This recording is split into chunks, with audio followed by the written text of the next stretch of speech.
Ang kwentong ito ay hango sa totoong buhay. Karanasan ito ni Morong. Taong 1977, Manapla, Negros Occidental.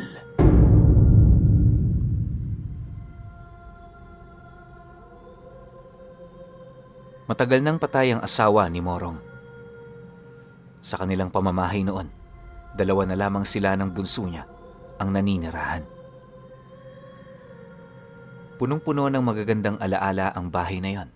Pero sa paglipas ng panahon, unti-unti yung kumupas hanggang sa silang dalawa na lamang ang naiwan. Yung mga naunang anak niya kasi, pinili ng bumukod dahil sa nagkaroon na yon ng pamilya. Madalang lang din ito kung bumisita, pero hindi niya na yon iniintindi pa. Ayon kay Morong na, ang isa sa pinakamasakit na parte ng buhay ng tao ay yung iiwan kayo ng mga mahal nyo sa buhay na ilang dekada nyong nakasama.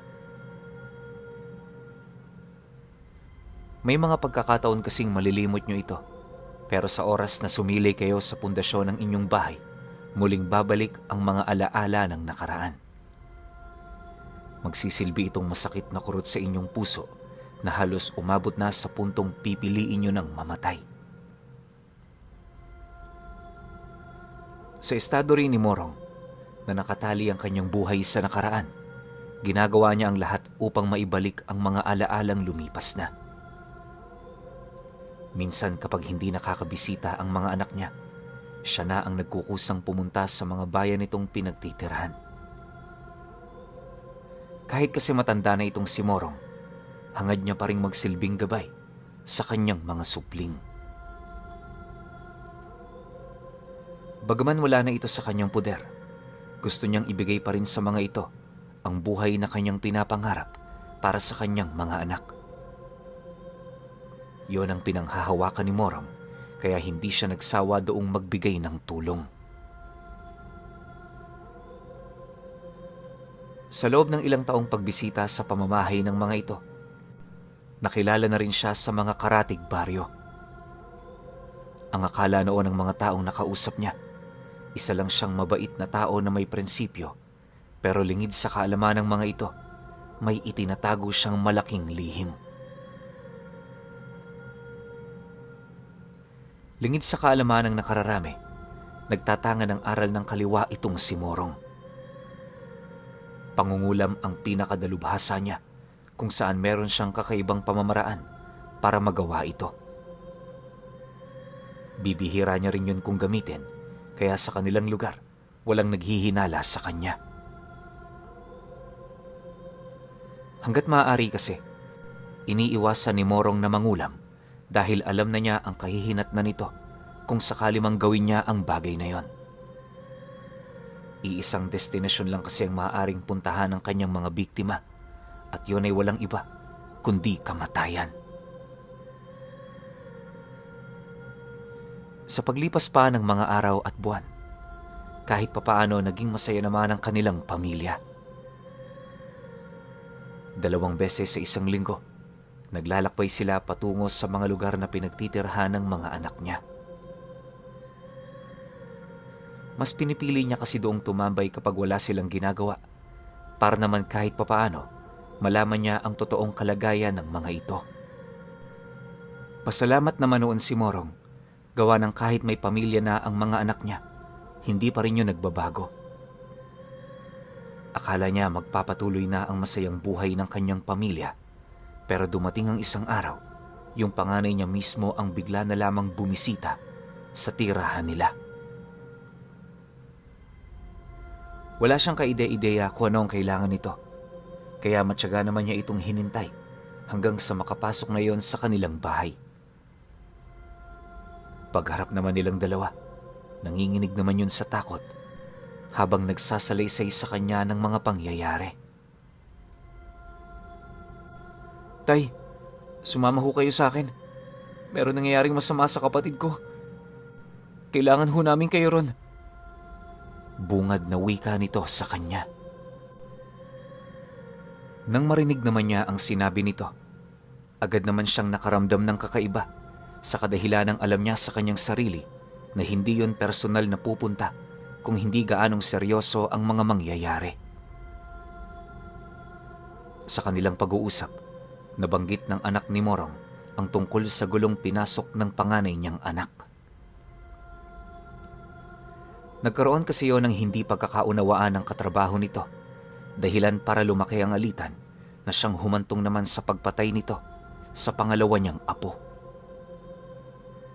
Yun kasi ang napagdiskitahan ng lalaki dahil sa hindi nito kayang saktan ang anak ni Morong mismo.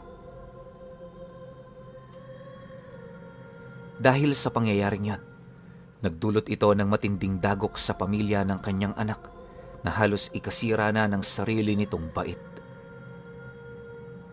Mabuti na lang, madali yung naagapan ng iba pa nitong mga kapatid, kaya na may kahit papaano, kumalma na rin ito. Bagaman nasa maayos ng kalagayan ang anak ni Morong, hindi pa rin gaanong nagpakakampante ang mga kapatid nito, lalo pat masyado pang sariwa ang mga nangyari. Matapos naman nilang magkausap, mariin naman siya nitong inabisuhan na maghintay na muna. Pagbalik ni Morong sa kinaroroonan nito, hindi naman maiwasang magtaka ng anak niya sa pako at martilyong dahan-dahan niyang inilalagay sa sisidlang gawa sa telang itim. Tay, ano hong gagawin niyo dyan? Wala naman po kayong aayusin doon Iwan niyo na ho yan.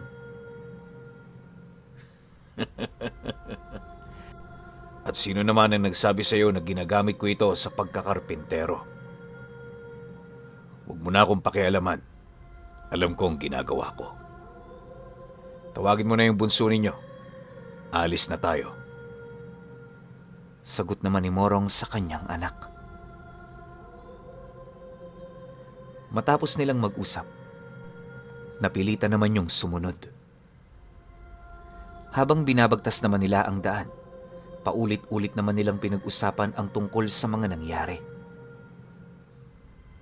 Hanggang sa oras kasing yon, hindi pa rin makapaniwala itong si Morong ukol sa kinahinatnan ng kanyang apo. Sobra-sobra ang puot at galit na kanyang naramdaman dahil sa ginawang pagkitil ng salarin sa buhay nito. Ang mas ikinagalit niya pa sa lahat, ginamit pa ang apo niyang yon bago ito itinapon na parang basura sa talahiban. Ilang oras pa ang lumipas. Nang makarating na sila sa bayan, unang sumalubong sa kanya ay yung mga toldang nagbibigay lilim sa mga sugarol. Sa buka na rin ng bahay ng anak niya, nakalagay ang bangkay ng pumanaw niyang apo. Nang masipat naman ni Morong ang sitwasyon sa bahay, bumuhos naman ang kanyang matinding pagdadalamhati. Isa kasi yon sa mga bagay na ikinakatakot niya, kaya na may agad niyang naramdaman ang pighating pinagdadaanan ng kanyang anak. Maya-maya pa, nang makapasok na siya sa loob ng bahay, bumungad yun sa kanyang lugmok na lugmok at halos hindi na makilala. Bukod kasi sa nanlulumo nitong mga mata, ramdam niya rin ang pangangayayat ng anak niya. Nasipat din niyang maraming tao doon ang nagpupumilit kumausap pero hindi na yun kumikibo. Animoy ang tanging gusto lang ng kanyang anak, mapag-isa upang makapag-isip ng paraan para mabuhay ng matagal. Pero pagsilay naman ito sa kanya, nagbago ang ekspresyon nito. Sa halip na matuwa yon sa kanyang pagdating, mas lalo pang bumuhos ang matinding hinagpis nito habang mabilis na tumatakbo papalapit sa kanya. Pagyakap naman ng anak niya, mangiyak-ngiyak naman itong inilahad ang tungkol sa pagtakas ng pumatay sa kanyang apo. Dahil dito, tahimik lang naman itong pinakinggan ni Morong at nung napansin na niya ang pag-alis ng mga tao, doon na niya sinimulang kausapin ang anak niya. Ayon kay Morong na, hindi mahalaga kung nakatakas ang taong yon. Basta ba'y makilala niya ang wangis at pangalan nito. Mariin din niyang inilahad na kahit saang lupalop man yun ng mundo pumunta, hinding-hindi ito makakatakas sa kanyang mga kamay. Pagtatapat niya pa sa kanyang anak na dahil sa pangyayaring yon, hindi malabong maipakita niya ang kanyang totoong pagkatao. Nang marinig naman ito ang kanyang sinabi, agad naman itong nagpakita ng guhit nung lalaki. Ibinahagi din ito ang pangalan at edad ng taong yon, alinsunod sa nais ng tatay niya. Sa pagpapatuloy ng kanilang pag-uusap, lahat ng detalyeng narinig niya ukol dito, pasimple niyang itinala sa kanyang itim na libro. Nang makuha na rin niya ang lahat ng detalye, doon na niya inumpisahan ang pagtatanong ukol sa mga kapamilya nito sa kanilang lugar. Pagbahagi naman ng kanyang anak sa mga malapit nitong kadugo, napangiti na lamang siya habang sumasagot dito ng, May lahi palang aswang ang demonyong pumatay sa apo ko. Kaya pala malakas ang loob. Alam niyang may sasandalan siya kapag nagipit siya. Pero anong akala niya? Mapipigilan ako ng mga yan? Tingnan natin. Pagkalahad naman niya sa mga katagang yon, di naman maiwasang magtanong ng kanyang anak ukol dito. Nang marinig naman ni Morong ang sinabi nito, pinili naman niyang manahimik habang pinag-iisipan ang kanyang mga plano. Yun kasi ang malimit niyang ginagawa noon upang hindi mabulilyaso ang lahat ng gusto niyang mangyari.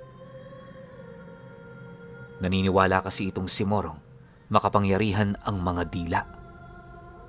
Kapag nagsasabi ka ng masama sa kapwa mo o hindi naman kaya ikokontra ka sa nais ng iba, may posibilidad yung mangyari. Para itong lason kung saan nababahira nito ang iyong plano at paghahangad. Dahil sa ganoong paniniwala, hanggat hindi pa niya naisa sa katuparan ng kanyang nais, wala siyang pinagsasabihan ukol sa mga bagay na gagawin niya pa lang. Ganon at ganon ang ginagawa ni Morong, kaya umabot siya sa ganong punto ng buhay niya. Hindi naglaon nang mapansin naman ng kanyang anak ang kawalan niya ng interes na sumagot sa mga tanong nito. Pinili na lamang nitong manahimik. Bago din ito inialis ang kamay nito sa kanyang katawan, inabisuhan siya nitong gawin na niya ang lahat para ipaghigante ang pagkawala ng kanyang apo. Nang marinig naman niya ang sinabi nito, tumangulang naman siya, hudyat ng kanyang pagsang-ayon. Dala na rin ng matinding galit ni Morong. Habang nasa kasagsagan ng lamay, pasimple na siyang naglilibot sa mga karatig lugar upang maghanap ng mga palatandaan na maaaring makapagtuturo sa kanya sa kinaroroonan ng lalaki. 3 araw pa ang dumaan nang mapansin niyang hindi magiging madali ang kanyang paghahanap. Nagpasya na siyang punteryahin na muna ang mga kadugo nitong alam niyang mahina.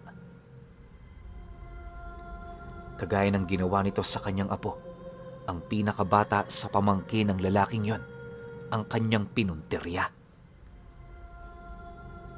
Nang malaman na niya ang lahat ng tungkol dito, hindi na rin siya nag-alangan pang dukutin ito. Isang gabi, habang nagmamasid si Morong sa bahay nung kadugo ng pumatay, nasipat niya ang anak nitong lalaki na lumabas. Pagsilay naman niyang papabukas na yon ng pinto ng bakuran, dali-dali naman niyang tinahak ang unang parte ng daan para yon ay bantayan.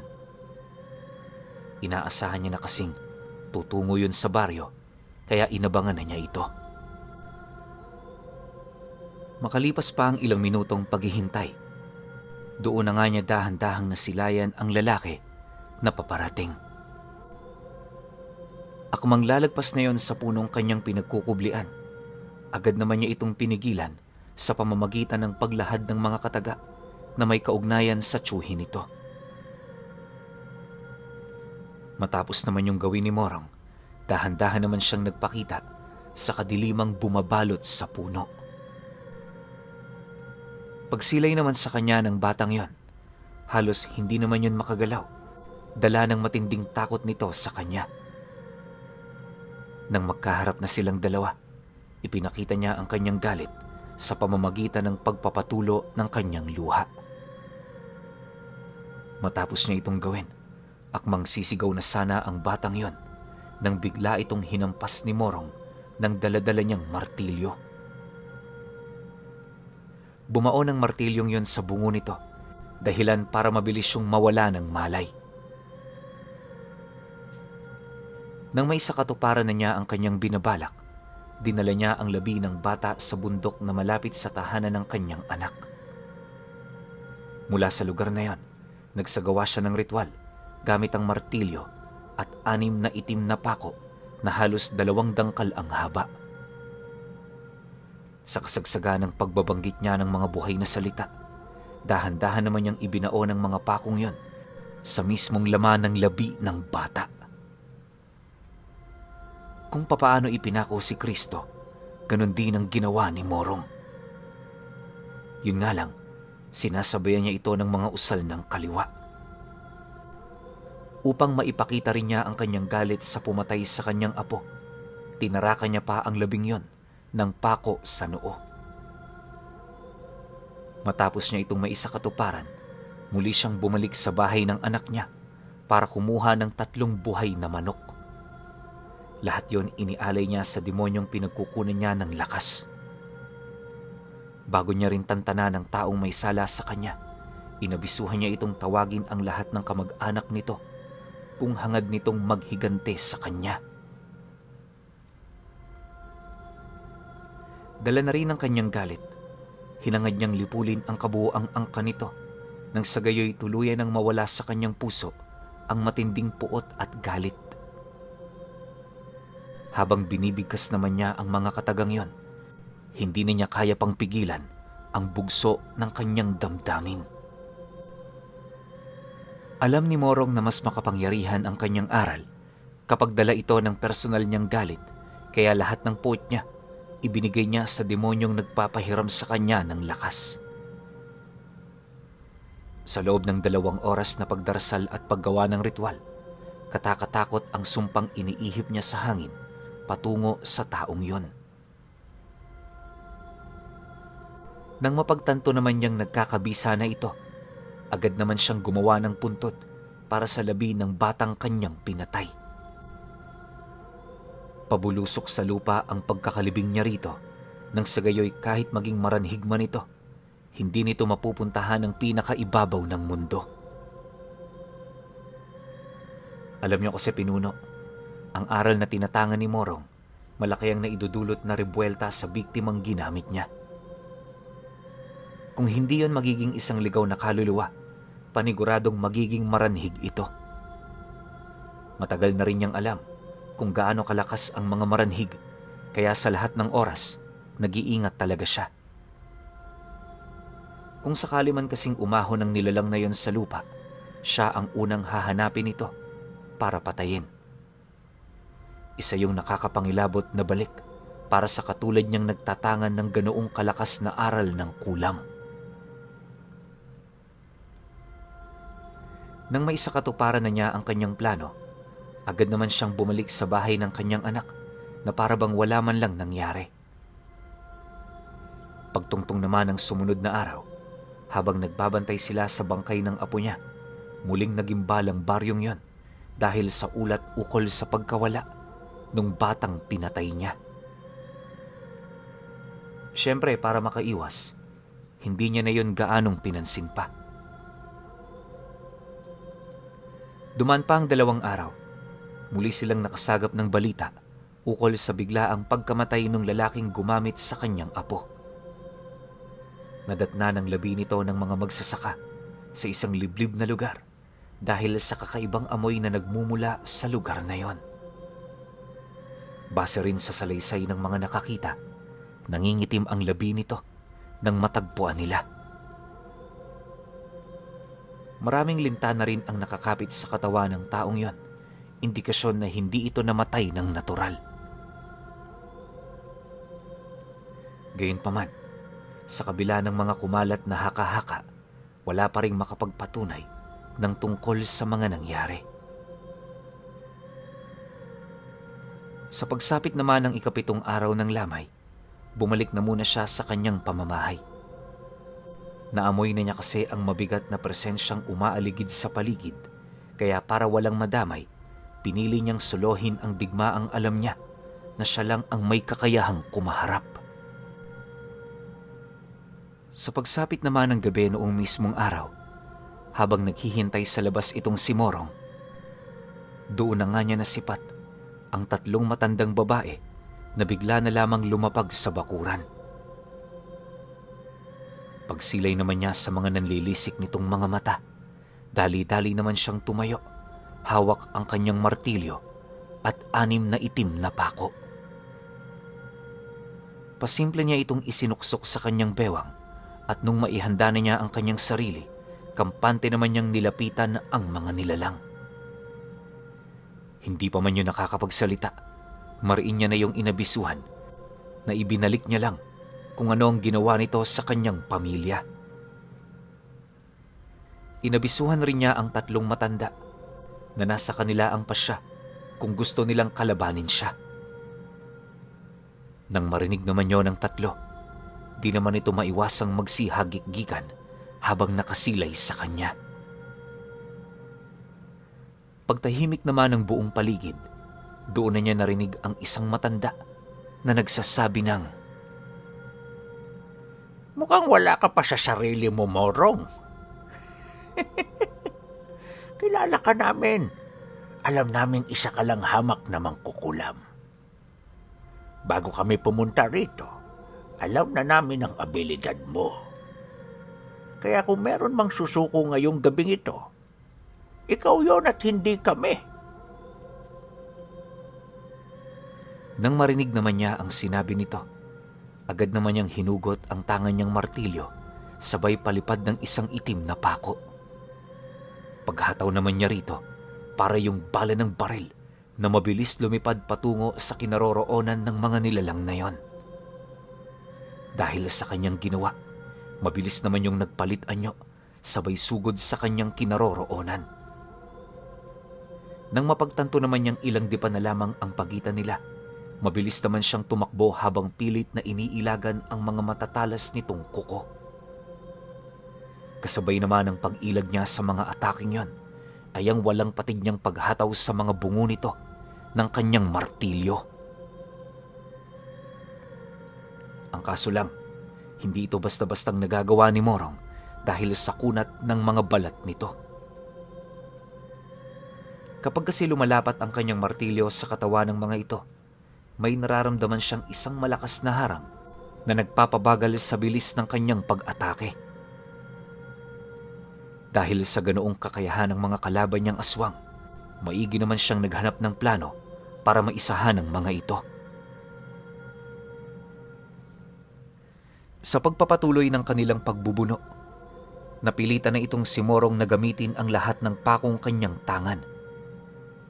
Imbis na ibato ito sa mga nilalang, pasimple niya yung itinarak sa dulong parte ng kanyang bakuran para makagawa ng simbolo na magbibigay sa kanya ng kakayahan upang matawag ang demonyong gumagabay sa kanya.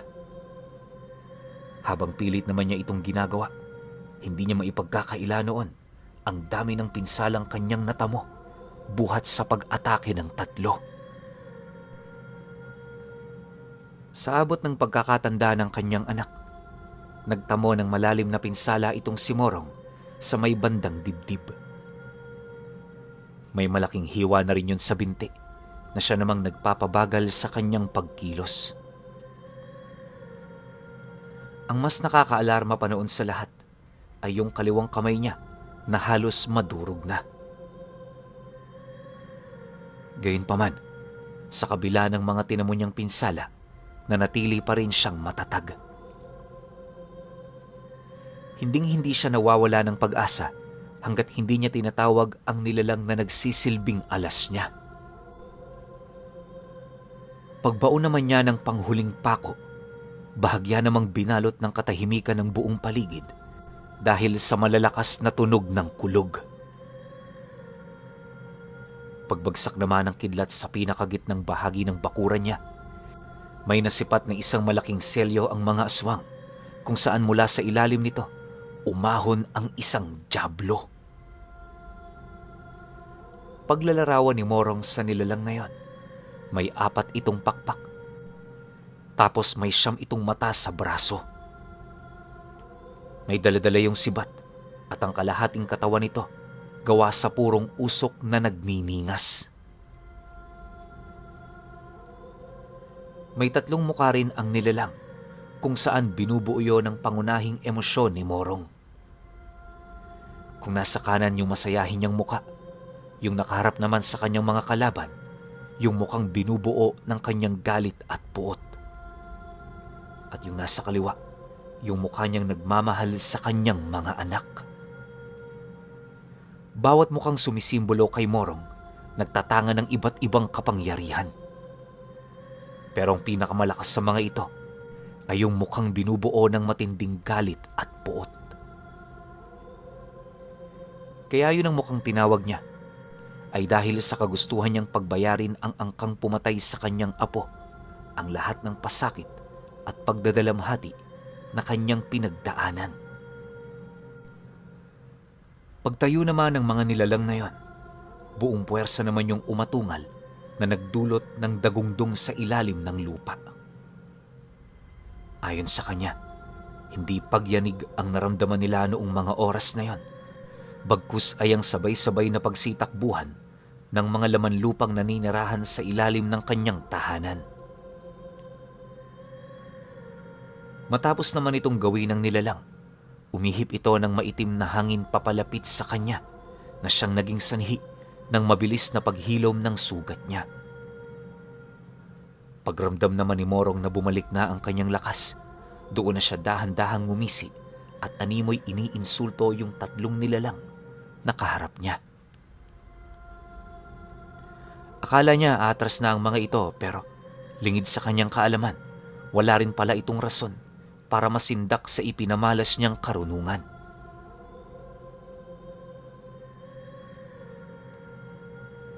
Sa pagpapatuloy ng kanyang pagmamasid, bahagya naman siyang nagulat nang masipat niya ang pagsugod ng 3 sa kanyang gabay.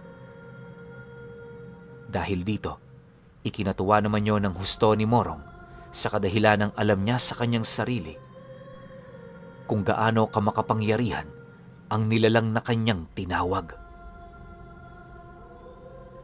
Pagsilay naman ng dyablo sa ginawa ng 3, iniangat nito ang kaliwa nitong kamay sa ere na siyang naging sanhi upang umahon din sa selyong yon ang mga alagad nito. Buong puwersa nitong pinagtulungan ng 3 aswang hanggang sa bumagsak na yon sa lupa. Nagpupumilit pa itong magpumiglas pero sa sobrang dami ng alipores ng kanyang gabay, wala na ring nagawa ang 3. Hindi naglaon nang masipat naman niyang naigapos na ng nilalang ang mga aswang. Doon na niya ito sinimulang lapitan para patawan ng parusang kamatayan. Iniwasan na rin niya itong kausapin pa sa paniniwalang wala na silang dapat naklaruhin. Maya-maya pa pagharap naman niya sa mga nilalang na yon, walang awa naman niya itong pinalo ng martilyo sa ulo. 5 beses niya itong ginawa na siya namang nakapagpahina ng husto sa mga kabal nito. Nang mapansin naman niyang patay na ang mga nilalang na yon, agad naman niyang inutusan ng kanyang gabay na dalhin ang labi nito sa dimensyong kasalukuyan nitong pinagtitirahan. Nang marinig naman ito ang kanyang sinabi, tumangulang naman ito habang dahan-dahang pumapasok sa selyo. Sa paglipas pa ng mga araw, nagpatuloy ang pakikipaglaban ni Morong sa mga nilalang na yon hanggang sa malipol na niya ang mga ito. Alam niya, pinuno, kahit wala siyang ideya sa pinag-ugatan ng mga pangyayari, mas pinili niyang kampihan ng mga anak niya. Wala siyang pake kung nasa tama man yon o mali. Basta ba yung nais niyang mangyari, protektahan yon hanggat may lakas pa siya.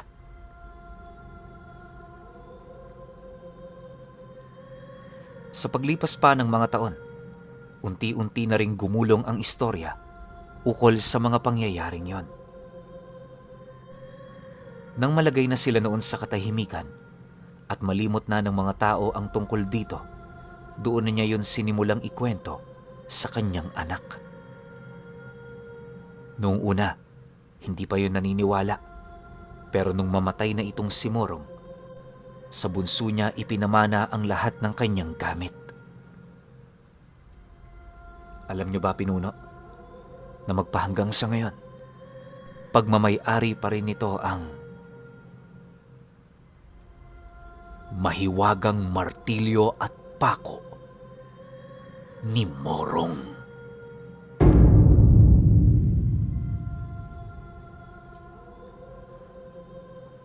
Okay. Opinyon ko sa kwento. Sobrang ganda nito, kaya nga napa-okay agad ako eh. Kasi isipin ninyo martilyo at pako ang gamit nito ni Morong, tapos nakakapagsamon siya ng sobrang kakaibang demonyo. Sobrang lakas na diablo.